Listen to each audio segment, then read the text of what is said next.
Bienvenidos, hermanos, a un nuevo capítulo de La Fe Práctica. Como cada semana, nos alegra mucho tenerlos aquí con nosotros. Y bueno, hoy tenemos un capítulo que también es de suma importancia para todos y en realidad de mucha importancia para nosotros como padres en la formación de nuestros hijos. Y se llama la adolescencia. Y vamos a ver un dato importante. Dice, según la Organización Mundial de la Salud, define la adolescencia como el periodo de vida que va desde los 10 a los 18 años de edad. Se trata de una etapa de desarrollo transitorio que va de la niñez a la edad adulta. En esta etapa se producen cambios físicos, psicológicos, biológicos, intelectuales y sociales. Por ello, es una edad donde se desarrolla la identidad y la autonomía personal. Vaya qué tema. Sin embargo, nos gustaría saber si esta etapa, pastor, está definida en la Biblia y cuál sería su concepto. Sí, durante todo el desarrollo bíblico, el Señor tiene cuidado de abarcar cada etapa de la vida. Habla de la infancia, habla de la juventud, que es precisamente la etapa de la adolescencia, de la adultez, de la madurez, incluso de las personas adultas mayores. Y la Biblia llama a la adolescencia juventud. Hay una serie de versículos, principalmente en el libro de los Proverbios y en Eclesiastés, que están enfocados precisamente a los adolescentes, a esas personas que están en esta etapa de transición, donde dejan la infancia para empezar a tomar decisiones que marcarán el futuro de sus vidas. Qué difícil etapa, porque la verdad es que es una etapa en la que nosotros los vemos en la iglesia y los vemos prendidísimos en el fuego del Señor cuando están siendo niños y todos carismáticos y bien prendidos y emocionados, pero justo la etapa transitoria de los 10 años hacia los 11 más o menos marca por completo, ya los ves y se ven muy apagados en el Señor. De repente cambian, tienen sus formas y sus humores, también tienen sus cambios hormonales y uno trata de comprenderlos, pero a la luz de la Biblia, ¿cómo podemos educarlos? Mira, la Biblia explica algo que sucede en el corazón de los jóvenes. Dice, la necedad está ligada al corazón del joven. Yo tengo que entender, como bien lo decías, que el adolescente está pasando por una transición que ni siquiera él mismo comprende. Cuando son niños, y bien lo mencionabas, tienen esta inocencia del corazón. Jesús decía, sean como los niños. Esta capacidad de obedecer, de creer, generalmente, sabemos que hay excepciones, pero bueno, mayormente. De sorprenderse, ¿no? Sí, de sorprenderse, la sensibilidad a la palabra de Dios, la capacidad de creer en lo que se les enseña y de vivir de acuerdo a eso. Pero en la adolescencia, su cerebro empieza a tener una serie de cambios físicos, químicos, que los llevan a empezar a tener un criterio propio, a cuestionarse. Y en este cuestionamiento de las cosas, una de las situaciones que el joven cuestiona es la autoridad. Por eso la necedad está ligada a su corazón, porque ahora va a poner a prueba todo lo que se le dijo, sí, todo lo que se le enseñó. Y no solamente lo que se le dijo y se le enseñó, sino el testimonio y la vida que acompañó esos dichos y esas enseñanzas. Entonces, ¿cómo podemos criar o guiar a un adolescente? Primero debemos de entender que no debemos espantarnos, ¿no? Si alguien aquí está a punto de tener un hijo adolescente, tienes a tus hijos pequeñitos, abróchate el cinturón, porque te viene una montaña rusa de emociones. Así es. Quienes ya transitaron esta etapa de la adolescencia, sabrán a qué nos referimos, y quienes están en ella, pues no se desesperen. Tengan calma, es transitorio. Debe durar solamente hasta los 18 años, ¿no? Así es. Pero yo voy a educar a los jóvenes con dos principios. Número uno, comprensión. La Biblia dice a los padres que no desesperemos a nuestros hijos, que no los provoquemos a ira. Pero es la parte de la comprensión. Y también tengo que educarlos sí, formarlos con firmeza. Dios reprendió al sacerdote Elí porque nunca les estorbó el pecado a los hijos. Entonces yo tengo que estorbarles al pecado porque están cuestionándolo todo, son necios por la etapa en la que están, no tienen un buen criterio, pero tengo que comprenderlos. Tampoco debo ser demasiado rígido o duro con ellos al grado que yo rompa el vínculo entre el adolescente y el padre, ¿no? Pero ¿y entonces cómo podemos poner límites? Porque también nos ha pasado mucho en la iglesia que nos comentan, bueno, es que yo no quiero ser ese padre de antaño, ¿no? Donde golpeaba y había vara, como lo dice la Biblia, pero tampoco quiero ser ese padre que todo lo permite. ¿Y cómo podemos tener un equilibrio? Porque realmente sí es complejo. Es complejo. Lo hemos platicado incluso en otros capítulos, ¿no? La vida cristiana es una vida de equilibrios. Y la mejor manera en la que un padre puede guiar a su hijo y saber cómo establecer límites es desde la propia espiritualidad del padre. Pensamos que el único responsable en una vida adolescente es el propio adolescente, pero no, el adolescente ha de ser guiado. Quien debe estar trabajando principalmente su espiritualidad, que es su capacidad de amar, de perdonar, de tolerar la frustración, de pasar por alto la ofensa, quien tiene que estar muy atento en diferenciar lo que conviene de lo que no conviene, lo que edifica de lo que no edifica, asumir su responsabilidad, es principalmente el padre. En el tema de la adolescencia, el padre ha de ser esta roca, esta columna donde el hijo pueda apoyarse para formar su vida. Si la espiritualidad del padre no anda bien, eso se va a reflejar sí o sí en el adolescente. Te voy a poner un ejemplo. Supongamos que mi hija quiere ponerse pestañas postizas. Tiene 11 años de edad o 12 años, está en esta etapa donde las niñas empiezan a quererse ver guapas y mi hija se quiere poner pestañas postizas. Yo como padre, ¿qué tendría que hacer? No es solamente un sí o un no. Para decir un sí y para decir un no, yo tengo que ser sabio, yo tengo que ser espiritual, yo tengo que orar y buscar la dirección de Dios. Yo te podría decir, la respuesta corta es decirle, no, no lo hagas. Pero si yo simplemente llego con mi hija y le digo no, ella no va a entender el no y su necedad va a hacer que pruebe mi autoridad y esté buscando todo el tiempo transgredir y ver en qué momento sale con la suya. Y a veces los padres se dan por vencidos y dicen, bueno, está bien, ya, póntelas. Sí, para no batallar. Para no batallar. O se vuelven tan duros con sus hijos que lo que hacen es endurecer el corazón del hijo y alejarlo.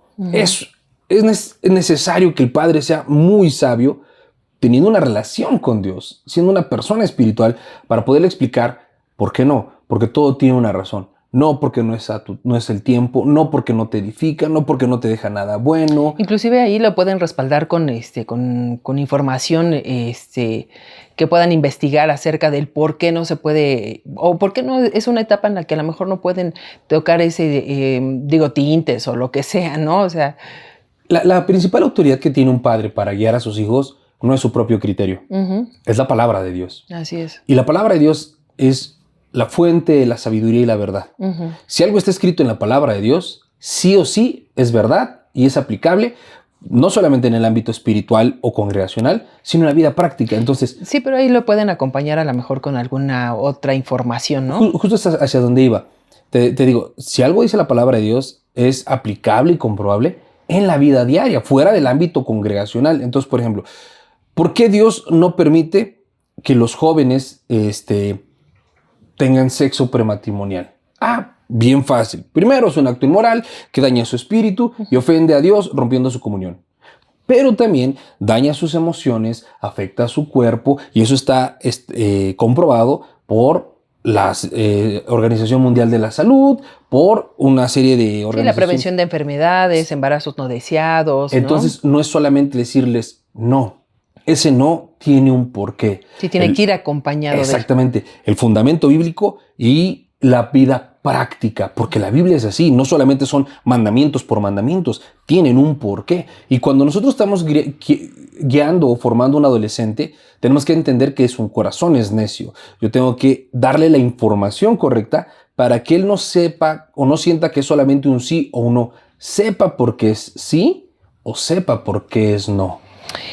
Y bueno, ¿cómo podemos aconsejar a los adolescentes? Ya teniendo este papel de padres que nos queremos acercar a ellos y vemos, pues, hay muchas cosas que están sucediendo ahorita, ¿no? Antes ni siquiera podíamos tener a lo mejor ese acercamiento con nuestros propios padres, ¿no? Porque era como muy marcada la línea entre las generaciones y nosotros solamente obedecíamos. Sin embargo, hoy nos cuestionan, nos retan, nos preguntan, pero ¿cómo podemos llegar a ese acompañamiento de manera que los adolescentes no se alejen? Porque si te das cuenta, es una etapa en la que de repente muchos adolescentes se aíslan y se empiezan a involucrar a lo mejor hasta con trasfondos negativos de la vida, ¿no? Como son redes sociales y más, ¿no? O sea, de una forma mala. ¿Cómo podemos acompañarlos en esta etapa? Los jóvenes son sumamente susceptibles en esa etapa porque también sus emociones empiezan a jugar un papel muy importante. Y sus emociones están a flor de piel y les decía hace rato, prepárense por una montaña rusa, Ujú. porque a veces el joven puede ser súper tierno y cariñoso como cuando era niño,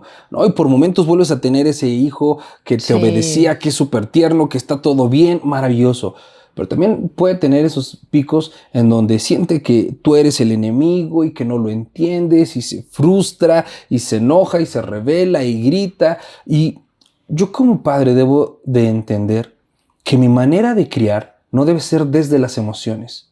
Porque si yo me involucro con emociones a un hijo que está a tope con las emociones, vamos a chocar. Si mi hijo está enojado, yo no puedo permitirme sobreexaltarme. Yo tengo que ser ecuánime, sobrio, contener el enojo de mi Pero hijo. firme. Claro, claro, o sea, ecuánime, o sea, yo no estoy diciendo que tengo que tenerle miedo a mi hijo, que también es el error que algunos padres cometen. Mucho. No, pastor, es que, y si se me va de la casa y empiezan a tenerle miedo al hijo, y el hijo se da cuenta que el papá le tiene miedo y ahora lo Claro, nos manipula. miden. Yo como padre debo entender que mi hijo no tiene control de muchas cosas y está aprendiendo a controlarlas. Si está triste, yo no tengo que ponerme triste con él. Si está enojado, yo no tengo que enojarme con él. Yo tengo que siempre mantener ese estado de sobriedad para poderlos aconsejar y sacarlos de ese estado no por la fuerza, sacarlos por ese estado con la razón. Pero ¿sabes cuál es la parte quizás medular de este asunto? Que muchas veces los padres piensan que alguien más les va a arreglar a su hijo. Ujú. Los llevan al psicólogo para que el Oh, psicólogo sí, los claro. arregle. O nos los mandan a los grupos de jóvenes esperando que mágicamente algo hagamos, alguna dinámica que ¡pum! Ya los arregló.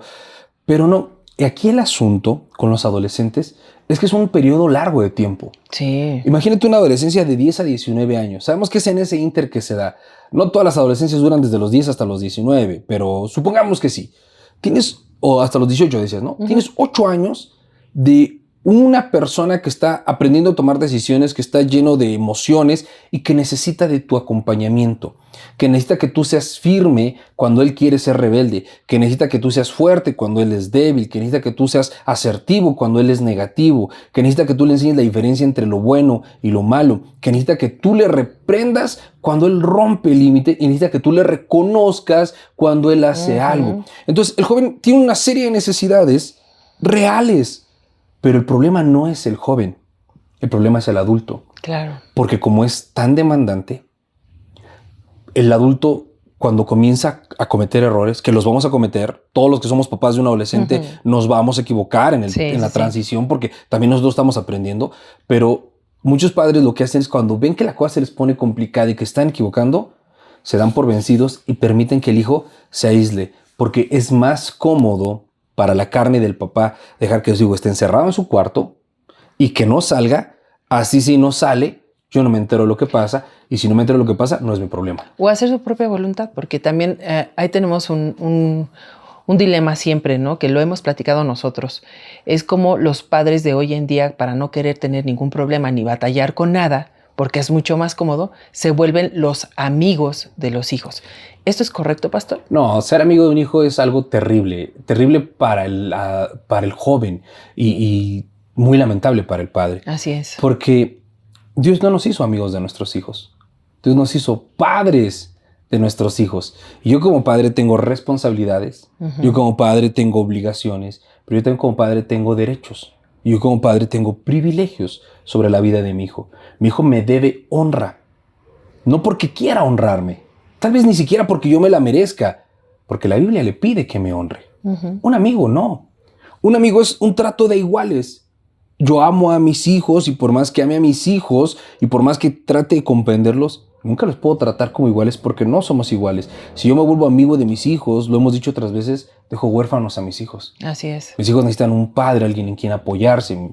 Mis hijos necesitan una figura de autoridad que les enseñe la diferencia entre lo bueno y lo malo, que los ayude a transitar la vida, porque la adolescencia es una etapa transitoria. Luego de que el niño salga de la adolescencia, en la adolescencia debe recibir las herramientas, los ejemplos, los regaños, los límites, las consecuencias que le van a capacitar para que en la vida adulta sea un adulto funcional, un hombre y una mujer de Dios. Pero si en la adolescencia te volviste su amigo y no les proveíste de estos límites, de estos regaños, de estas reprensiones, de esta serie de situaciones, lo que va a acontecer es que van a ser adultos disfuncionales. con un problema de conducta y entonces la adolescencia se va a prolongar.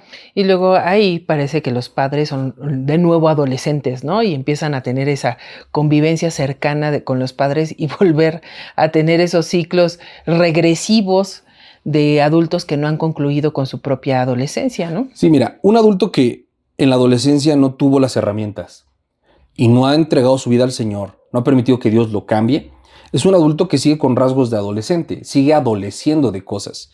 Luego, cuando sus hijos llegan a esta etapa, muchas personas quieren irse de fiesta con los hijos. Claro. Quieren vestirse como los hijos y que los hijos se vistan como ellos. Y son mujeres de 40 años que se quieren vestir como una jovencita de 13. O son señores de 40 años que se quieren ir a la discoteca, al antro, como le llamen, con los hijos de 15, de 16 años. Esas cosas son terriblemente graves y complicadas. Sí, porque de por sí tienen un desequilibrio y pues imagínate confundir la autoridad con un amigo, pues entonces empieza a tener también disfuncionalidad en sus propias familias, ¿no? Sí, y cuando hay un adulto que es omiso en su papel de acompañar al adolescente en su proceso de crecimiento, ya sea porque se vuelve omiso o porque se vuelve su amigo, estás condenando a ese adolescente a prolongar su adolescencia, a no tener las herramientas, claro, y entonces seguirse comportando de manera irrespetuosa, irresponsable, inestable,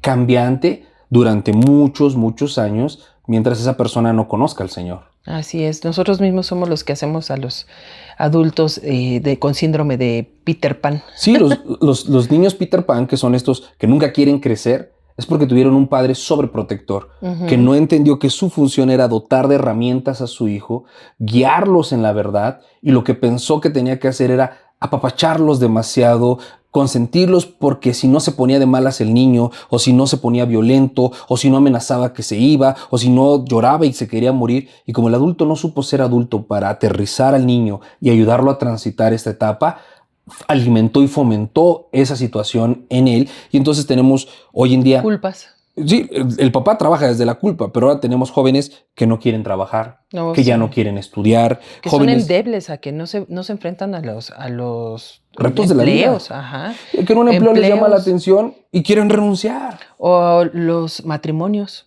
también, ¿no? Donde todo pareciera que es súper alarmante y papá, solucioname mi matrimonio, ¿no? Y lo vemos, esos matrimonios que se casan y que no quieren tener hijos es porque dos adolescentes se casaron. Ah, sí. No es porque dos adultos se casaron. Sí. ¿Por qué no quieren tener un hijo? Porque no quieren una responsabilidad. Porque ellos mismos saben que no están siendo responsables de su propia vida y no quieren aventarse el paquete de la vida de un tercero.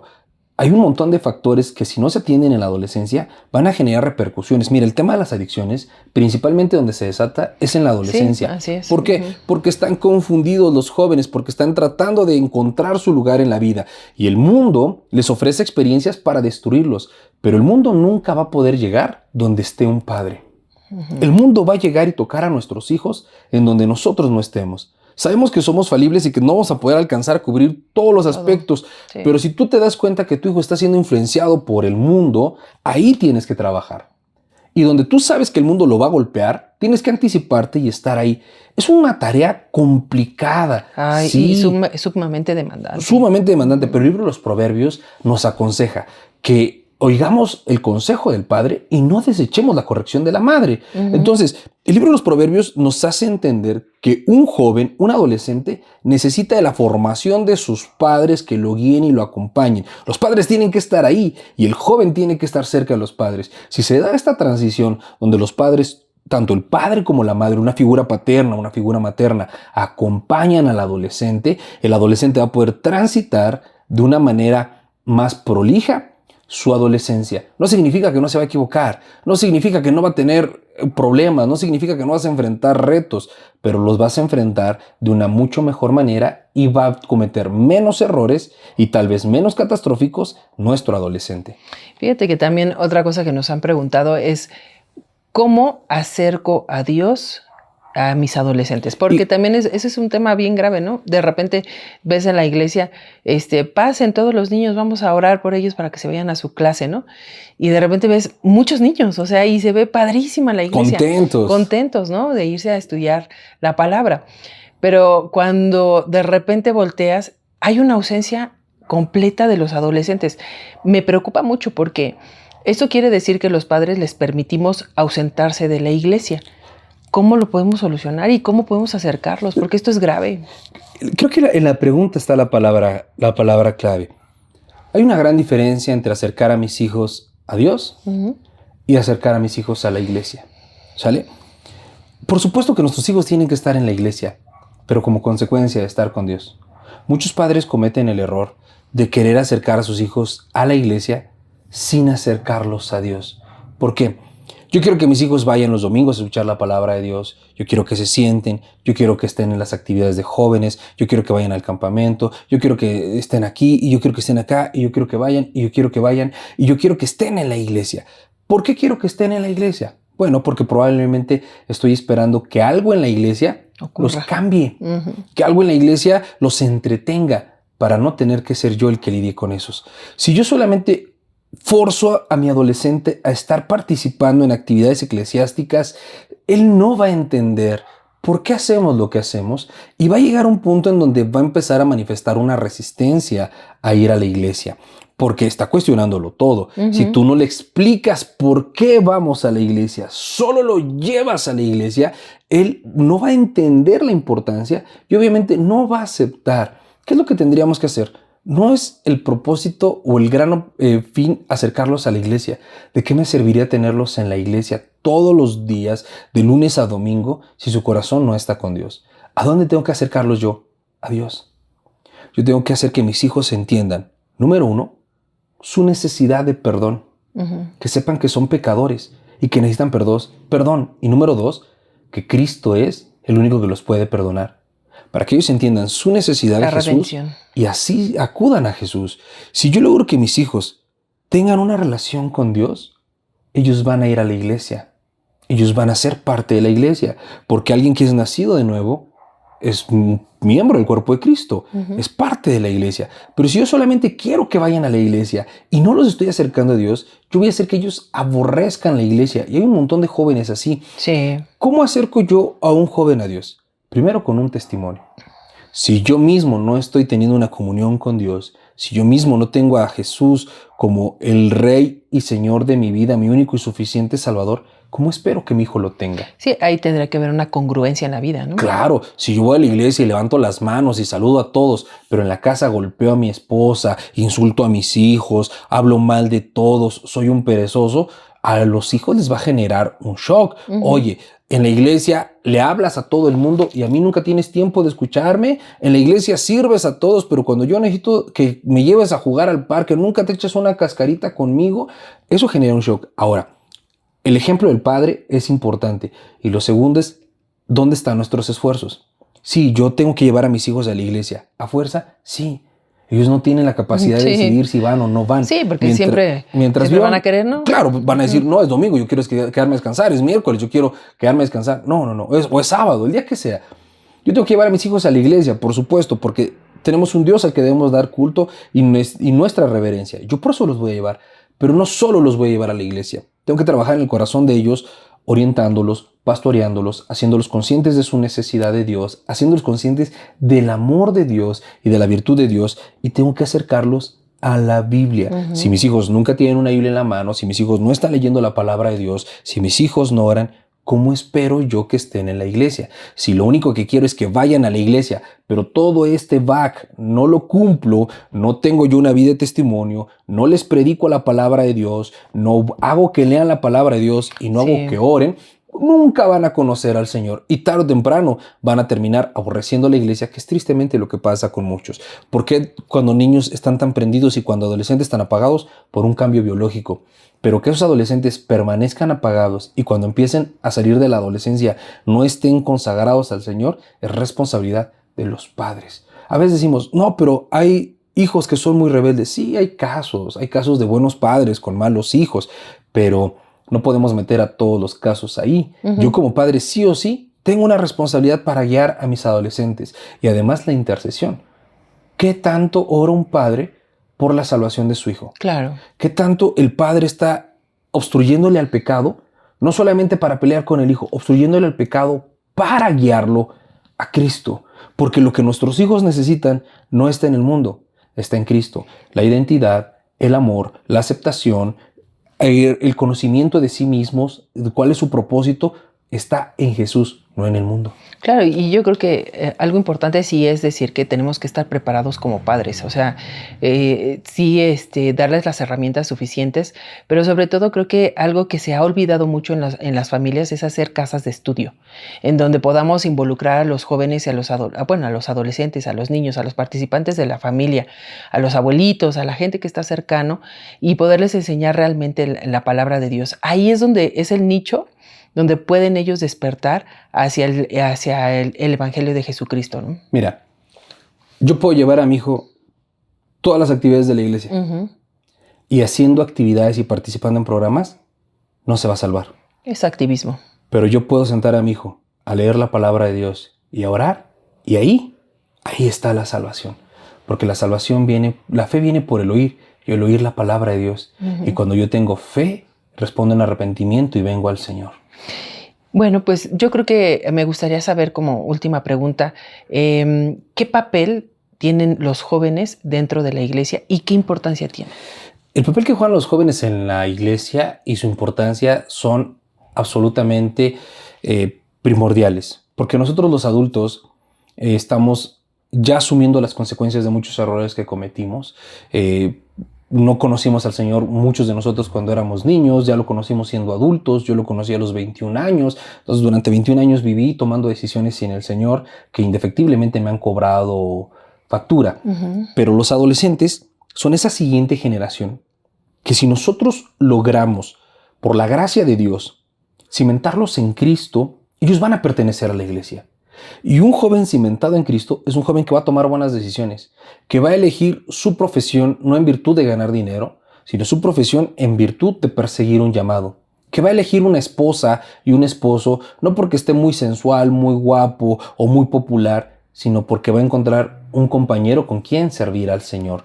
Jóvenes que, si están apasionados, son las personas que tienen más capacidad para servir porque tienen tiempo, porque tienen energía, porque tienen disponibilidad. Entonces, si nosotros como iglesia logramos consolidar a nuestros adolescentes que sean salvos, los logramos cimentar en Cristo, la iglesia sí o sí va a tener una fuerza y un dinamismo mucho mayor que si hacemos eso sin los adolescentes. Ellos son la siguiente generación.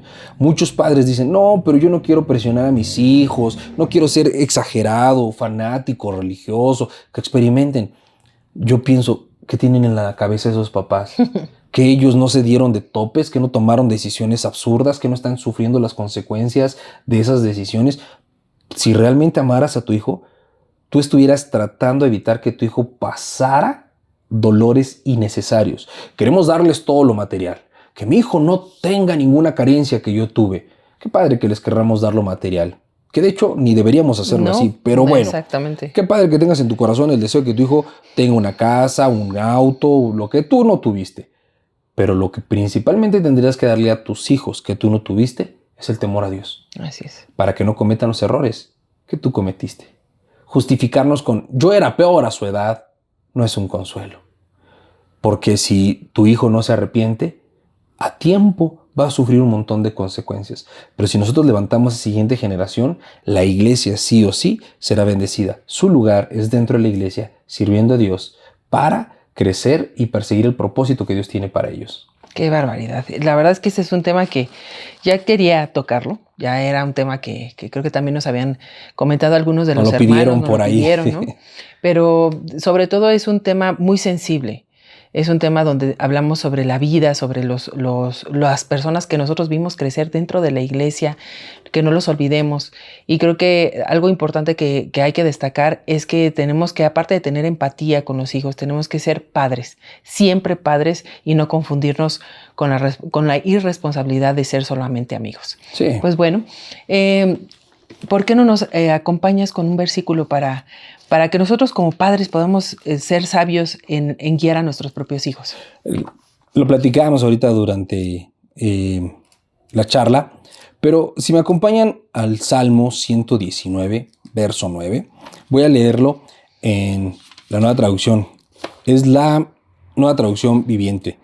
Salmo 119, verso 9, dice así: ¿cómo puede un joven mantenerse puro? Obedeciendo tu palabra. La Reina Valera dice: ¿con qué limpiará el joven su camino? Con guardar la palabra de Dios.